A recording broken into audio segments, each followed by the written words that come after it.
नमस्कार दोस्तों, आप सभी का स्वागत है इस ऑनलाइन स्टडी क्लास वीरपथ पर। आज के इस वीडियो में हम वन्य जीव अभ्यारण्य का पार्ट 3 पढ़ेंगे। इसमें हम जो कल पढ़ा था उससे आगे वाले कुछ अभ्यारण्यों के बारे में पढ़ेंगे। आज हम 5वां वन्य जीव अभ्यारण्य पढ़ेंगे, माउंट आबू अभ्यारण्य, जो कि सिरोही में है, और आगे के कुछ अभ्यारण्य। तो देखते हैं माउंट आबू के बारे में कंप्लीट। तो सबसे पहले इसकी स्थापना, माउंट आबू अभ्यारण्य की स्थापना है वो हुई थी 15 अप्रैल 2008। ध्यान से देखो आप, 15 अप्रैल 2008 को माउंट आबू अभ्यारण्य की स्थापना हुई थी। और इसका क्षेत्रफल, माउंट आबू अभ्यारण्य का कुल क्षेत्रफल 326.10 वर्ग किलोमीटर, 326.10 वर्ग किलोमीटर है। और स्थापना 15 अप्रैल 2008 को हुई थी। ध्यान रखना, हम जो भी आंकड़े वगैरह है ये नवीनतम रिपोर्ट के अनुसार ही आपको बताए जा रहे हैं। जो नवीनतम रिपोर्ट 2019-20 है, वन रिपोर्ट, उसके अनुसार। तो ये हो गया। अब इसमें एक और देखना पॉइंट आप विशेष, कि जून 2019 में माउंट आबू अभ्यारण्य को इसे क्या कर दिया गया, इसे इको सेंसिटिव जोन बना दिया गया। ध्यान रखना, इको सेंसिटिव जोन बना दिया गया। ध्यान रखना, अब ये क्यों इको सेंसिटिव जोन, यानी पारिस्थितिकी संवेदनशील क्षेत्र बना दिया गया। अब ऐसा क्यों किया गया? क्योंकि यहां पर कुछ एक दुर्लभ वनस्पतियां पाई जाती है जो औषधीय रूप से बहुत ज्यादा गुणकारी होती है। उनको संरक्षण देने के लिए इसे बहुत सेंसिटिव जोन साबित कर दिया गया, घोषित कर दिया गया माउंट आबू अभ्यारण्य को। तो जून 2019 में माउंट आबू अभ्यारण्य को इको सेंसिटिव जोन घोषित किया गया। तो ये ध्यान रखना आप। इसके बाद में देखो, ये और किसके लिए प्रसिद्ध है? तो जंगली मुर्गे के लिए, जंगली मुर्गे के लिए प्रसिद्ध। और यहां पर एक चिड़िया है जिसका नाम है ग्रीन मुनिया, विशेष चिड़िया है जो सिर्फ इसी अभ्यारण्य में पाई जाती है, जिसका नाम क्या है? ग्रीन मुनिया नामक चिड़िया।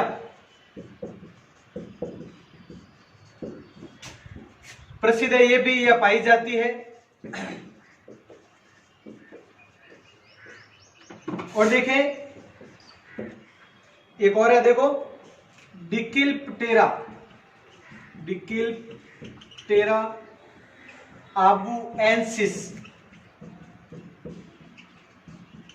तो ये क्या है? डिकिल्पटेरा आबुएंसिस क्या है? ये एक प्रकार का विशेष पादप है, औषधीय पादप है, विशेष पादप जो एकमात्र यहीं पर पाया जाता है, यहीं पर उपलब्ध है, पाया जाता है। यानी और राजस्थान में क्या, पूरे देश में भी और कहीं पर भी नहीं है। सिर्फ और सिर्फ इसकी प्रजाति डिकिल्पटेरा आबुएंसिस नामक एक दुर्लभ पादप है, औषधीय पादप है, जो सिर्फ यहीं पर पाया जाता है, विशेष है, इसलिए ये देखना, ध्यान रखना। अब एक और चीज देखो, यहां पर एक है यूबलेफरिस। क्या है यूबलेफरिस? तो ये एक छिपकली की प्रजाति है, छिपकली की प्रजाति। और ये क्यों पूछी जाती है? क्योंकि ये सबसे सुंदर छिपकलियों में से एक है। और राजस्थान की तो सबसे सुंदर छिपकली ये है, जो कि कहां पर? माउंट आबू अभ्यारण्य में पाई जाती है। छिपकली की एक सुंदर प्रजाति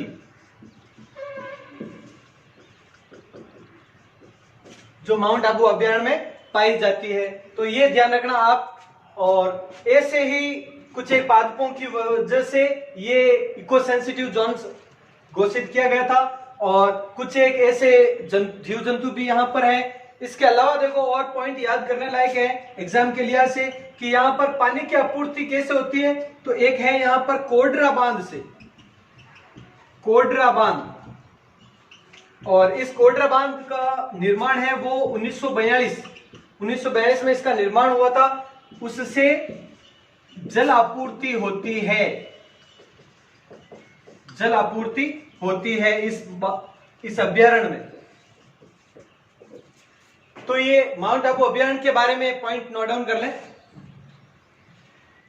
अब कर लेते हैं कुंभलगढ़ अभ्यारण्य के बारे में, तो ध्यान से समझे इसके बारे में। कहां पर है ये? उदयपुर, राजसमंद, पाली तीनों जिलों में विस्तृत है कुंभलगढ़ अभ्यारण्य। उदयपुर, राजसमंद और पाली तीनों जिलों में। अब इसकी स्थापना कब हुई वो देखें आप। इसकी स्थापना 1971 में हो गई थी। इसके अलावा इसका क्षेत्रफल, कुंभलगढ़ अभ्यारण्य का कुल क्षेत्रफल है वो 610.52, 610 ही माने 610.52 वर्ग किलोमीटर, क्योंकि पॉइंट में इतना नहीं पूछा जाता, लगभग में याद रख लेना बहुत है। तो 610.52 वर्ग किलोमीटर कुंभलगढ़ अभ्यारण्य का कुल क्षेत्रफल है। इसके अलावा यहाँ पर और क्या क्या प्रसिद्ध है, क्या है वो देखो।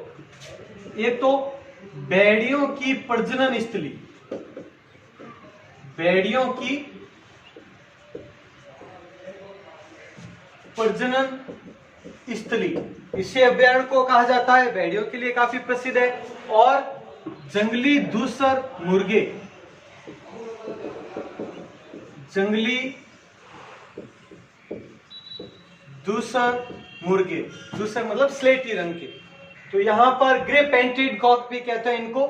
जंगली धूसर मुर्गे हेतु प्रसिद्ध है यही अभ्यारण्य। और क्या है यहाँ पर? यहाँ पर एक पाया जाता है चौसिंगा हिरण, यहीं पर चौसिंगा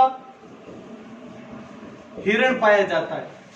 एक ऐसा चौसिंगा हिरण जिसे स्थानीय भाषा में यानी इस अभ्यारण्य में घंटेल कहा जाता है। स्थानीय भाषा में घंटेल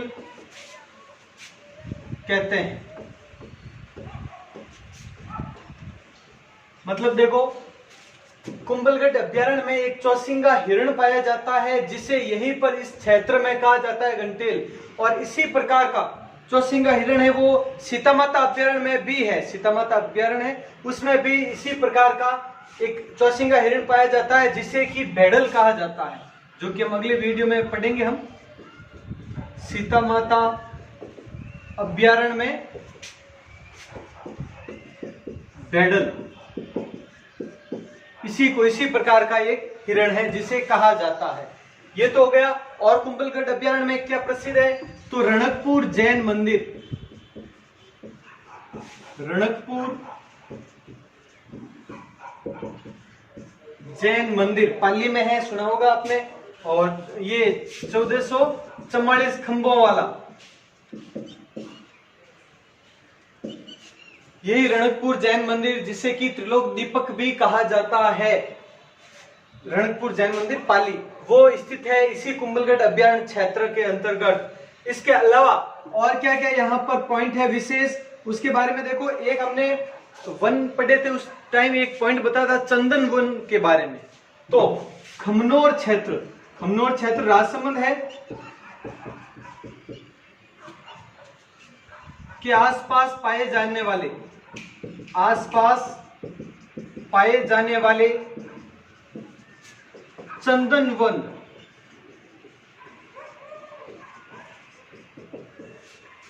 चंदन वन है वो राजसमंद में, खमनोर है, हल्दीघाटी है आदि क्षेत्रों में पाए जाते हैं। तो खमनोर के आसपास जो चंदन वन है वो इसी अभ्यारण्य के अंतर्गत आ जाता है, क्योंकि ये अभ्यारण्य राजसमंद में भी है तो इसके अंतर्गत ये चंदन वन भी पाए जाते हैं। चंदन वन वाला अभ्यारण्य ये कह सकते हैं। किस अभ्यारण्य में चंदन वनों की अधिकता है? तो कुंभलगढ़ अभ्यारण्य है। ये हो गया। अब एक पॉइंट और देखना इसमें, महाराणा प्रताप, आप सभी जानते होंगे महाराणा प्रताप की जन्म स्थली कुंभलगढ़ है। इसके अलावा महाराणा प्रताप के पिता उदय सिंह की पालन स्थली और मेवाड़ का ही इनके पहले का एक बहुत ही प्रतापी राजा था कुंभा, तो महाराणा कुंभा है उसकी मृत्यु स्थली यही अभ्यारण्य है। कुंभलगढ़ अभ्यारण्य को ही कहा जाता है ये सब। तो ये हो गया कुंभलगढ़ अभ्यारण्य अपना कंप्लीट, तो ये नोट डाउन कर ले। अब एक और अभ्यारण्य के बारे में पढ़ लेते हैं, टोडगढ़ रावली अभ्यारण्य। टोडगढ़ रावली अभ्यारण्य है अजमेर में मुख्य रूप से, और अजमेर के साथ ये राजसमंद और पाली तक भी विस्तृत है। इसके बारे में देखो आप, इसकी स्थापना, सबसे पहले इसकी स्थापना के बारे में तो 1983 में टोडगढ़ रावली अभ्यारण्य की स्थापना की गई। अब इसका क्षेत्रफल, इसके बारे में बात करें तो 495.27 वर्ग किलोमीटर, 495.27 वर्ग किलोमीटर टोडगढ़ रावली अभ्यारण्य का क्षेत्रफल है। अब इसमें विशेष बात के लिए है तो सबसे विशेष और बाकी सभी अभ्यारण्यों से अलग क्या है, तो वो देखो, एकमात्र ऐसा अभ्यारण्य है जो कि एकमात्र अभ्यारण्य जो 3 संभागों में विस्तृत है, 3 संभागों में विस्तृत है। 3 से अधिक जिलों वाला तो चंबल है वो 5-5 जिलों में, लेकिन बात अगर संभाग की करें तो 3 संभाग। कैसे? अजमेर संभाग हो गया, ये अजमेर जिला अजमेर संभाग में, राजसमंद जिला किसमें है? उदयपुर संभाग में, और पाली जिला जोधपुर संभाग में। तो ये 3 जिले हैं, लेकिन तीनों जिले 3 अलग अलग संभाग के हैं। तो इस तरीके से कह सकते हैं 3 संभाग में विस्तृत अभ्यारण्य कौन सा है? टोडगढ़ रावली अभ्यारण्य है। तो ये विशेष है, तो इसके बारे में ये ध्यान रखना आप। इसके अलावा देखो आप, ये है एक तो नाम जेम्स टॉड के नाम पर, जेम्स टॉड के नाम पर नामकरण, और किसके लिए प्रसिद्ध है ये? तो रीछ व जरखों के लिए प्रसिद्ध है। रीछ व जरख, सुना होगा आपने जरख, तो रीछ व जरखों के लिए प्रसिद्ध है अभ्यारण्य टोडगढ़ रावली अभ्यारण्य। ये इसके बारे में इतना ही है, नोट कर लें आप। तो ये 7 हो चुके हैं अपने अभ्यारण्य, और फिर अगले में हम 4-5 अभ्यारण्य शामिल कर लेंगे और नेक्स्ट वीडियो में। तो ठीक है, मिलते हैं अगले वीडियो में। जय हिंद, जय भारत।